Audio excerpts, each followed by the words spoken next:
Hi hello and নমস্কার, কেমন আছো সবাই? আমি ভালো নেই because it's my periods day. কেন হয় এগুলো জানি, এগুলো ন্যাচারাল, বাট আমার ভালো লাগে না। দিন ভন ভন করে মাথা ঘুরতে থাকে, পেটে ব্যথা তো লেগেই আছে, হাত পায়ে যন্ত্রণা, আরও কত কিছু। এগুলো ছেলেদের কেন হয় না? আমি আজকে সকাল থেকে এরকম মুরগির মতো ঝিমাচ্ছি, এখানে বসছি ওখানে বসছি। আজকে সকালে পড়াতেও যাইনি, এই জন্য ভালো লাগছিল না একটু। সকালবেলা উঠে চুপচাপ বসেছিলাম।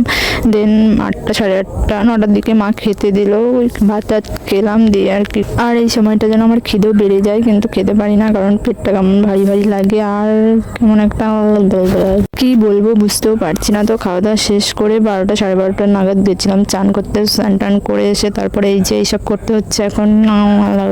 তো এই 2-3 দিন আমার এইভাবেই কাটবে, কোনো রকম ভালো না লাগলে মানুষের কেয়ার করে। তো বিকেলবেলা আমার তো আবার পড়াতে যেতে হবে, কারণ আমি সকালে যেতে পারিনি। আর কি ভয়েস ওভার দেবো মাথায় কাজ করছিল না, জানি না কি বলেছি। তোমাদের ভিডিও কেমন লাগলো কমেন্ট করে জানিও, ভালোভাবে পরে